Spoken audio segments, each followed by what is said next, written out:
Team coverage continues here at home and abroad with ABC News foreign correspondent Maggie Rulli. She's in Lviv, Ukraine.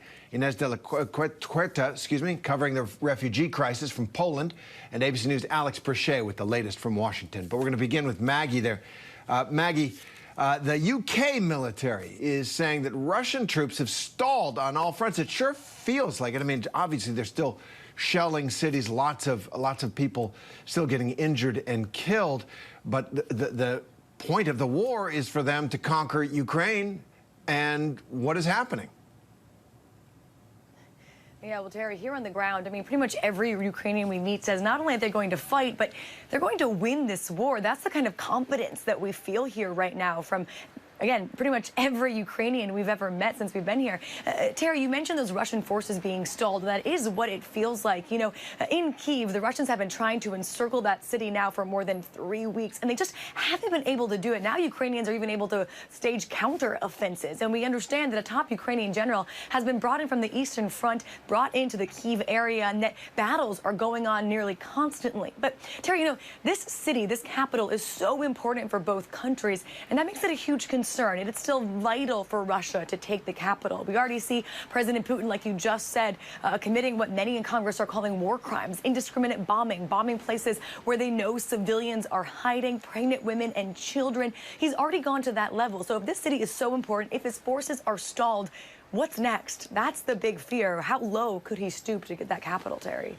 Right, and does he just freeze the conflict and try to break the country through violence so it can't do anything like join NATO or any of the things he complains about? And Alex, meanwhile, Putin himself, yeah, from my perspective, he seems like he's losing the plot a little bit. He's kind of ranting about traitors and fifth columnists inside Russia, and he's convinced that this, quote, what he calls this, quote, natural and necessary self-cleansing of society will only strengthen our country, he says. So, you know, it raises the question that I know American intelligence is looking at. You know, who is Putin surrounding himself with? What's his condition right now? How is the misinformation bubble that he might be in affecting the decisions the Kremlin's making? Well, Terry, when you hear some of these phrases that President Putin had used during an address yesterday, it certainly is something that gets your attention, right? Whether he's talking about how this self-cleansing will make us stronger, or talking about this fifth column, or even how he believes the West has a slave mentality. It's clear that Putin is in a position right now where either he's isolated himself or surrounding himself with folks that essentially say yes to everything that he's spewing. But I mean, these are a series of false claims that he's put forth, trying to justify this Russian invasion. And keep in mind, this comes as the rest of the world essentially continues to condemn his actions in Ukraine. The International Court of Justice, even just yesterday, ruling that Russia was unjustified in its war against Ukraine, ordering Russia to withdraw its troops immediately. Well, Putin trying to justify this invasion, saying that all diplomatic possibilities had been exhausted. We know that that's not true, but he's saying that Moscow had no choice but to invade Ukraine. Again, it seems as though he is now desperate to justify what the rest of the world has said is injustifiable. And what's coming out is so raw. It's the classic problem, really, of dictators and tyrants and strongmen. Nobody's, you said, yes men. No one's confronting them, telling them they might be wrong because they might end up in a bad place. So Inez de la Cuerta, how's that? You're seeing the human impact of the war there. All these refugees, you know, the world's heart has gone out to these people. This crisis that's prompted an emergency UN Security Council meeting today at 3 p.m. So how much good can that do? How does President Biden plan to help the Ukrainians who are seeking shelter now around the world? There are just millions of them. Hey, Terry. Yeah, so President Biden has announced an additional $186 million in humanitarian assistance for the people of Ukraine, both inside Ukraine and the refugees who've left Ukraine. We know 3 million refugees have now left Ukraine, over 3 million refugees. But there are still calls for the U.S. to do more, specifically for the U.S. to start accepting more Ukrainian refugees. So far, the U.S. has only taken in a few hundred Ukrainian refugees, and there are calls, Democratic lawmakers are calling for President Biden to accept more Ukrainian refugees. But I'll tell you, refugees I am speaking with, for the most part, say they're not necessarily interested in going to the U.S. or to other European countries. They are trying to stay in Poland, stay as close to the border as possible so that they can get back to Ukraine as quickly as possible. We were at a border crossing earlier today, and we saw a huge line of cars waiting to get back into Ukraine. Some of the people in those cars told us they had been waiting for over an hour to get back to Ukraine. So some people were bringing in humanitarian assistance. Others were going to fight to join the war. Others just wanted to be with their family members. But it just goes to show, you know, how much the Ukrainian people love their country and that they really just want to go home. Of course they do. Thank you for that, Ines. Maggie, I'm thinking about the emotional roller coaster that the people of Ukraine have been on. It's almost unimaginable. When I was there just before the war, their mood had gone from kind of blithe denial, wishful thinking. It's not going to happen. He'd never do that, to the fear and then the trauma and terror of the attack. But now it does seem, you know, they've risen up. They've met this moment. Their army in the field is, at the very least, causing all kinds of trouble for Russia, if not actually, at this point, winning.